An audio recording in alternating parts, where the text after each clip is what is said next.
Hola a todos. Continuamos con el curso de predicación expositiva. Vamos ya por la lección 3. Esta lección tiene que ver con las 5 etapas del trabajo del predicador. De nuevo, este curso es de 11 lecciones. Ya hemos pasado por introducción y lo que es y no es predicación expositiva. Y ahora toca entender el trabajo que tenemos que hacer para preparar un buen sermón. Eso es lo primero que vamos a hacer. Vamos a analizar las 5 etapas de preparación y vamos a ver, toda esta lección es como un resumen, ¿verdad? Porque hay como que el trabajo es mayor. Cuando cada uno de ustedes estén haciendo su sermón, se van a dar cuenta que este resumen se nos quedó un poquito corto. Pero bueno, tenemos 2 grandes etapas a la hora de hacer o preparar un sermón. Lo primero es claramente la preparación, todo el trabajo que tenemos que hacer para llegar a nuestro sermón, y la segunda etapa es la presentación. Dentro de la etapa de preparación, claramente tenemos que hacer exégesis del texto, o sea, tenemos que ir a sacar el significado del texto y después tenemos que preparar nuestra reflexión teológica. ¿Cuál es la teología que está aquí atrás? Sobre todo la teología que me lleva a Cristo. Y en presentación vamos a ver la contextualización, o sea, cómo hacemos para tomar aquello y adaptarlo a la audiencia contemporánea y cómo lo transmitimos. En otras palabras, la forma de redacción y la forma de predicación o exposición del texto. Vamos a la etapa de preparación. Por favor, antes de empezar, siempre oremos para prepararnos. Vamos a no buscar inspiración divina. No buscar que nos ilumine y nos revele cosas. Vamos a ponernos delante de Él como siervos obedientes para decirle: aquí estamos, Señor. Humildemente vamos a preparar tu mensaje para darlo a tu congregación. Danos un corazón sencillo, humilde, sin soberbia ni prepotencia, para preparar el mensaje que Él quiere que demos. Lo otro que tenemos que comprender es el libro donde está el texto que vamos a predicar. Eso es importante, porque ningún texto está aislado del libro donde está. Tenemos que comprender las circunstancias del libro, por qué esa carta, digamos, digamos que el texto está en la primera carta de los Corintios, por qué fue escrita esa carta, ya la leímos toda y ya entendimos dónde está el texto en medio de esa carta. También es importante leer el texto en al menos 2 versiones de la Biblia y por lo menos que esas versiones tengan una origen en los manuscritos bizantinos y otra origen en los manuscritos alejandrinos, porque los bizantinos son los manuscritos más numerosos y los alejandrinos tienden a ser un poquito más tempranos. Entonces, entender las 2 versiones es sumamente importante para la preparación del texto. Después también es importante leer el texto desde la perspectiva de los tipos de traducciones que hay. La traducción literal o de equivalencia formal. Nosotros usamos la Reina Valera de versión 1960 o la Nueva Biblia de las Américas.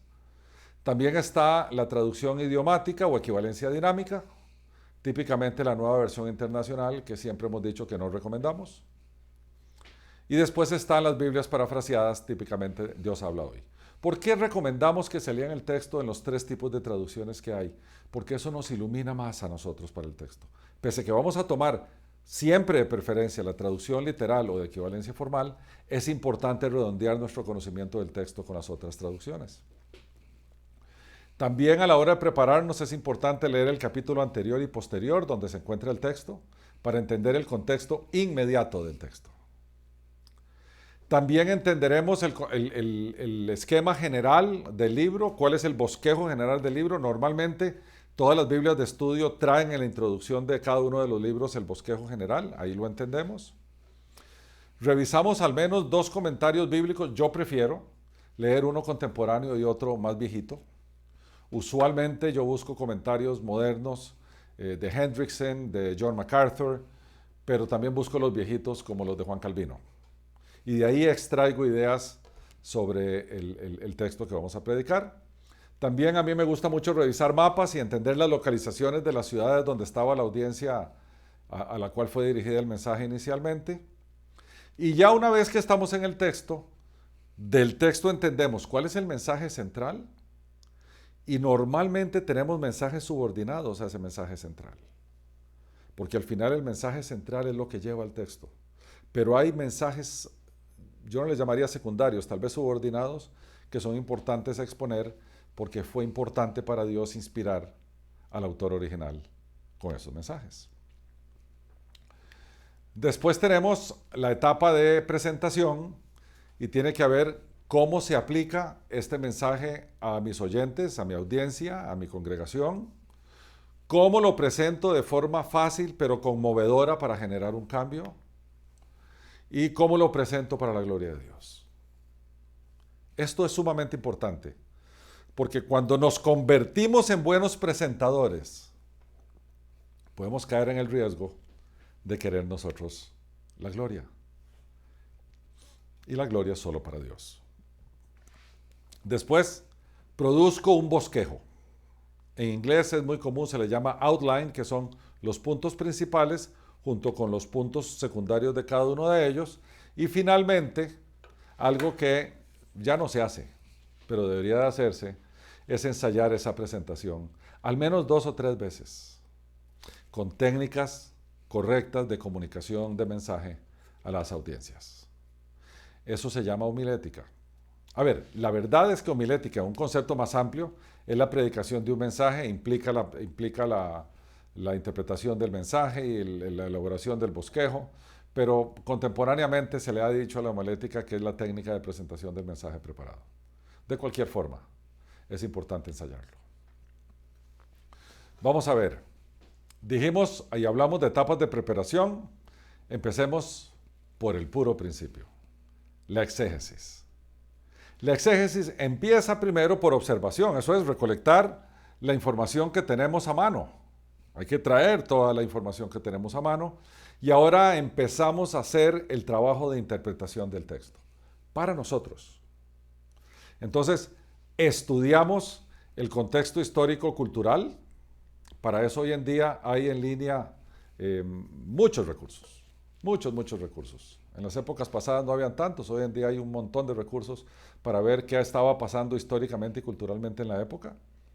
También analizamos el mensaje desde la perspectiva gramatical, cómo fue redactado, cuáles son las etimologías de las palabras que están ahí. Vemos el estilo literario del texto donde estamos, si es cartas, si es una narrativa histórica, si es poesía, si es un salmo, si es un proverbio. Vemos si el tipo de texto es didáctico o es imperativo, si es una narrativa histórica, si es Dios diciendo cómo tienen que hacer las cosas. Y también analizamos dentro de la interpretación las figuras del lenguaje. Los símiles, las metáforas, las hipérboles. Vemos expresiones idiomáticas como hebraísmos, grieguismos o temas del arameo, arameanismos. Los lenguajes antiguos tenían menos palabras que los lenguajes modernos y utilizaban por lo tanto ciertos recursos para expresar cosas que nosotros de eso tenemos palabras. Por ejemplo, los superlativos en el hebreo antiguo no existían. Entonces ellos repetían 2 o 3 veces una palabra para darle un tono imperativo. También en este proceso analizamos los personajes bíblicos que están en el texto. Por supuesto, el emisor del mensaje. ¿Quién es? Si yo voy a predicar de 1 Corintios otra vez, tengo que saber quién es Pablo. ¿Cuál es la historia de Pablo? ¿Cómo llegó Pablo a tener la autoridad apostólica para darle ese mensaje a la iglesia en Corinto? Lo segundo, que son otros personajes también, es la iglesia de Corinto que recibió el mensaje.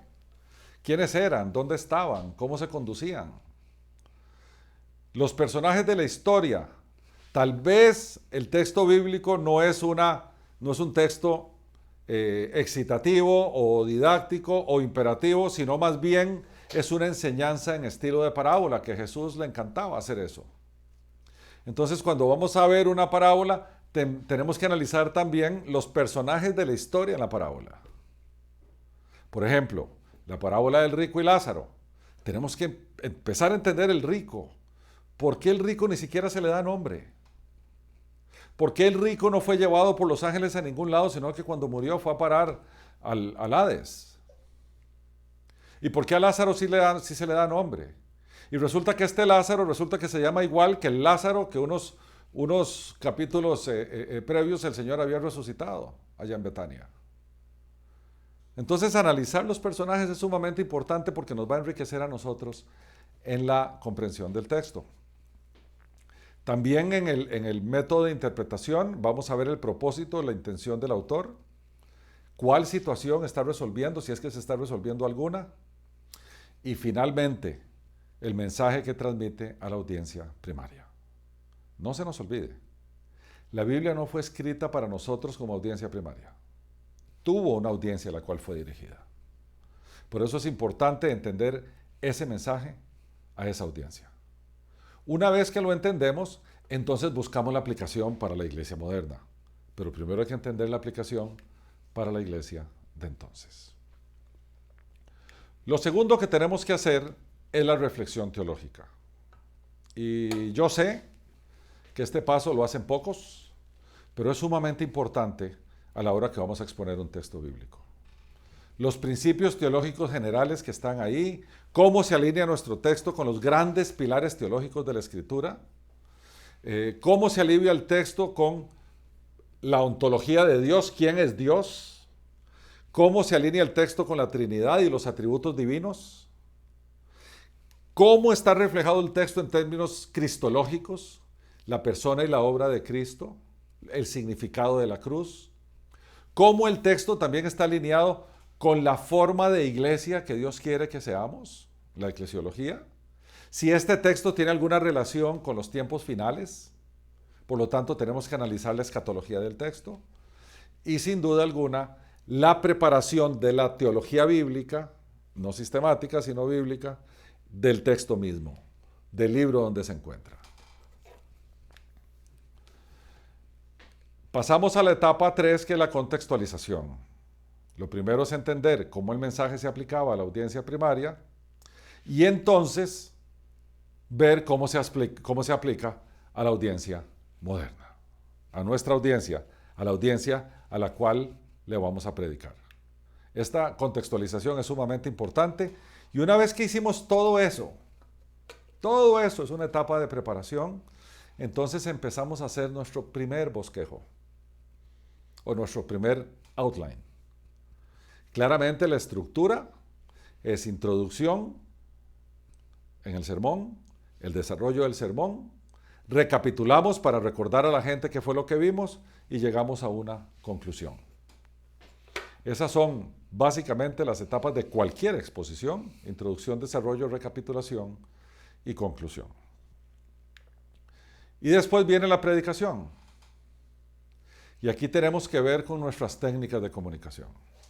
Nosotros no podemos, ni debemos, restarle la importancia al mensaje que tiene, predicándolo de forma triste, aburrida o perezosa. No se vale. El texto es maravilloso, es una inspiración divina. El texto fue dado a nosotros como un privilegio, del cual se ha regado o se ha pagado con sangre.